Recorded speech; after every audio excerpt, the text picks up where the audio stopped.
Hi, I'm Goose, and this is the first of hopefully many Wiremod tutorials. Since this is the first tutorial, I'll be introducing you to Wiremod. I'm going to teach you the first thing that I learned when I learned Wiremod. It is going to be a turret that guards a doorway that you can turn on or off. Alright, so basically what we start with is, oh, here we go. Time to go into that wire tab that you've been dreading so much. Alright, oh wait, before I start. What you should know about my tutorial is I run my game in 640 by 480 resolution, so you can read the values on the screen. Also, I recommend you run your game in windowed mode beside the YouTube video so you can follow along. Alright, let's get into this. Alright, so in the wire section, I will go to the detection section and select the Ranger tool. Now the Ranger is pretty much something that outputs the value from wherever it is to the point opposite of it. It outputs the distance, sorry. So for the range we're going to put 1000, and for show beam we're going to check that, and output distance we're going to check that. So, oh yeah, also the Ranger has like other things it can do, but for now we're just worried about these two. So we're going to spawn the Ranger right here. As you can see, the distance between this point and this point, as indicated by the Ranger, is 103.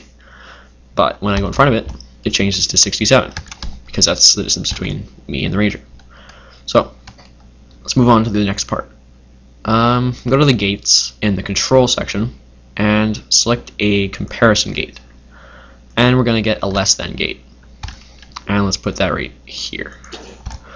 So what the less than gate does is it compares whatever value A is, and if value A is less than value B, this gate will output a 1. Now, 1s in Wiremod are pretty much the universal on or go. It just makes stuff work. So, what we're going to do is we're going to wire A as the distance outputted by the Ranger. So go down to the bottom and select your wire tool. Actually, don't be intimidated by the wire advanced. I actually recommend using that more, because with the wire tool, to switch between values you need to right click, but with the wire advanced you can use your scroll wheel, which I find more useful. So we're going to wire A by left clicking to the Ranger. Don't worry about that stuff, we don't need to use any of that.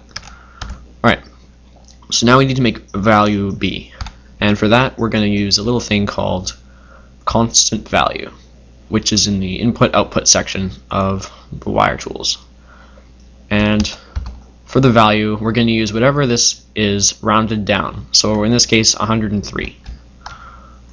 Let's go ahead and write 103 and put that right there. And go back down to our wire tool and wire B as that value. So now, whenever something is in line here, this gate will output a 1. Alright, the next part is another gate, except this one is an arithmetic gate, and we're going to use multiply. Now, the reason we're using this is because we're also going to, well, okay, before that, we're going to make a button, which is in the input-output section. I'm going to use the light switch and make sure toggle is checked and value on is 1, value off is 0. And we'll put that, I guess right there. Alright, now we're going to make something that will tell us whether the button is on or off. And that thing is an indicator, which is in the display category. So put an indicator right above the button. Now get out your wire tool, wire advanced, and multiply. So what we're going to use this for is we're going to set value A as whatever is outputted by this gate, which will either be a 1 or a 0. In this, like right now it's a 1, but if something was in front of that Ranger, again, this would be a 1. No wait, it's a 0 right now, but in that case it would be a 1, which would then be multiplied by whatever this is connected to, which is going to be this button. Oh, right, another thing. You need to wire the indicator to the button. So it's really simple, just indicator button. Right, see? Woo! Alright, so back to the multiply. So the way I've set this up is when something is in front of that, when in front of the ranger, this will change to a 1. And if this is 1 and this is 1, then this will change to 1, because it's multiplying the 1 by whatever the button is. And if the button is 0, 1 times 0, of course that's 0. But if it's 1, 1 times 1, 1. There we go. And that's how we're going to fire our turret. So go to the turret tool, which is in the physics section. And okay, this is a major thing you have to worry about. Right here, you see how this is blank? You cannot let this be blank. When I was making this tutorial, I tried countless times and crashed countless times because that was blank. The top one selects what type of gun it is. So for this, we're going to select shotgun. And the bottom one is what type of tracer. But we're going to use default, so shotgun tracers. Now, bullets per shot, 10. This is one hell of a shotgun. Damage, 100, so it's one hit kill.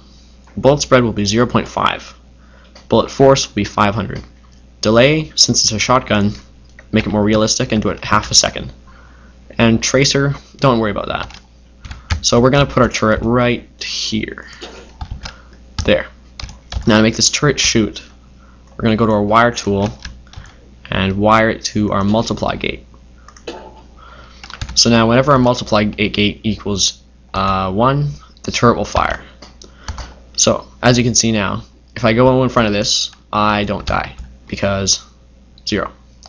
But if I turn on this button, then if this turns to 1, and that will create 1, and turret will fire. So I'm going to spawn a zombie down here. He's going to walk up the stairs and get shot.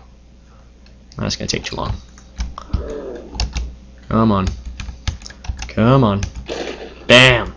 Alright, so yeah, that's pretty much the end of the tutorial.